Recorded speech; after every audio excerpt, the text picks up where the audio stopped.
அனைவருக்கும் வணக்கம். இந்த காணொளியில் பார்த்தீங்கன்னு சொன்னால் தோழர் திருமாவளவனுடைய ஒரு பரிதாபமான நிலையைத்தான் பார்க்க போகின்றோம். உண்மையில் அவர் கூறியது ஒன்றுதான் உண்மை. ஆனால் அந்த உண்மையை பொய்யாகவும் அதை ஒரு விமர்சனமாகவும் கடந்து செல்லுகின்ற தோழர் திருமாவளவன் மற்றது அனைத்தையுமே கற்பனையில் வாழ்வதாகத்தான் தெரிகின்றது. முதல் அந்த உண்மையான விடயம் என்னவென்று சொன்னால் அவர் திமுகவினுடைய ஒரு கொத்தடிமை தான். அவர் 2-3 தொகுதிகளுக்காக திமுகவுடன் ஒட்டி உறவாடி ஒரு ஒட்டுண்ணி மாறி வாழ்கின்ற ஒருவர் தான். ஆனால் அந்த குற்றச்சாட்டை ஒரு விமர்சனமாக தன்னை விரும்பாதவர்கள் சொல்கின்ற ஒரு விமர்சனமாக கடந்து செல்கின்ற திருமாவளவன் எடப்பாடி தொடக்கம் விஜய் அவர்கள் வரைக்கும் தான் அந்த அரசியலை தீர்மானிக்கும் ஒரு மிகப்பெரிய ஒரு சக்தியாக தனக்குள் தானே நினைத்து அவரே தன்னை தேற்றிக் கொள்வதாகத்தான் அவருடைய சமீப காலத்தில் நடந்த அந்த பேச்சில் தெளிவாக தெரிகின்றது. ஒட்டுமொத்தமாக திருமாவளவனுடைய அந்த பேச்சு பார்த்தீங்கன்னு சொன்னால் ஒரு இயலாமையின் ஒரு உச்சகட்டமாகத்தான் தெரிகின்றது. அவர் விமர்சனம் என்ற பெயரில் தனது மனதுக்குள் இருக்கின்ற அனைத்து ஆதங்கத்தையும் வெளிப்படுத்தியதாகத்தான் தெரிகின்றது.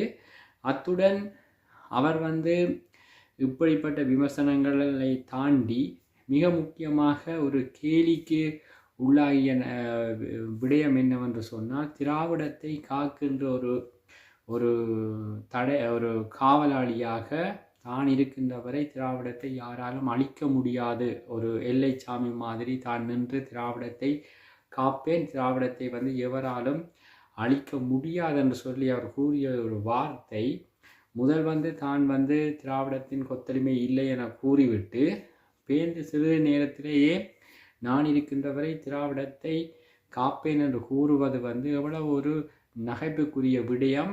இவ்வளவு கால ஒரு அரசியல் அனுபவம், ஒரு மிகச்சிறந்த வாழுகின்ற ஒரு அம்பேத்கராக கருதப்படுபவர் தன்னுடைய கருத்திலேயே ஒரு முன்னுக்கு பின் முரணாக பேசுவது என்பது ஒரு மிகவும் கேளிக்கையான விடயம்தான்.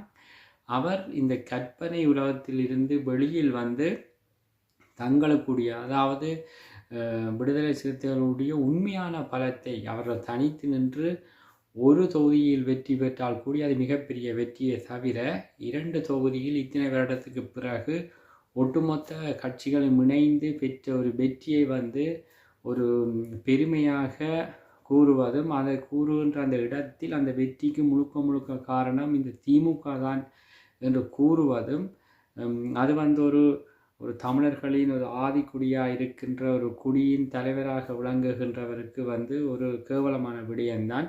அவர் எப்போதுமே அது தமிழர்களின் ஆதிக்குடி என்று சொல்வதை கூட அவர் விரும்ப மாட்டார். அவர் தலித்து என்ற ஒரு பெயரில் தான் அவர்களை உள்ளடக்க பார்ப்பார். ஆனால் திருமாவளவனுடைய இந்த கற்பனையில் வாழ்கின்ற இந்த வாழ்க்கை நீடித்தால் அவருடைய நிலைமை மிகவும் ஒரு பரிதாப நிலையாகத்தான் மாறும். அவர் தற்போது அந்த திருமாவளவனுடைய கட்சி, விடுதலை சிறுத்தைகள் கட்சி தற்போது திமுகவினுடைய ஒரு கிளை அமைப்பாக மாறிவிட்டதை அவர் தெரியுமா தெரியாதா என்பது தெரியவில்லை. ஆனால் அவருடைய எண்ணப்போக்கில் அவர் ஒரு கிங் மேக்கராக தன்னை நினைத்து கொண்டு வாழ்கிறார் என்பதுதான் அவருடைய அந்த பேச்சு முழுமையாகவே இருந்தது. ஒரு தலைக்கணம், ஒரு ஆணவம் அந்த பேச்சில் நிறையவே இருந்தது. ஆனால் திமுக எப்போ வேண்டுமென்றாலும் விடுதலை சிறுத்தைகள் கட்சியை தூக்கி எறிந்து விட்டு அவர்கள் தங்களுக்கு எது நன்மை பயக்குமோ அவர்களுடன் இணைவார்கள் என்பது இந்த திருமாவளவனுக்கு இன்னும் தெரியவில்லை போல. 25 ஆண்டுகளுக்கிட்ட நெருங்கிய ஒரு கட்சி அது திமுகவுடன் இணைந்து ஒரு வெற்றியை பெற்றுவிட்டு அதை தன்னுடைய வெற்றியாக பெருமை கொள்வதும், திராவிடத்துக்கு முட்டு கொடுப்பது, திராவிடத்தை அழிய விடாமல் நான் காப்பேன் என்று அவர் சூளுரைத்தது இதில் கவனிக்கப்பட வேண்டியது.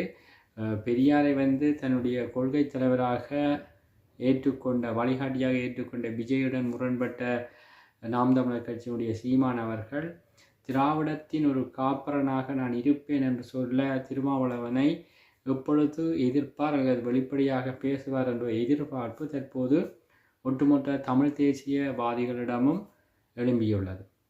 நன்றி.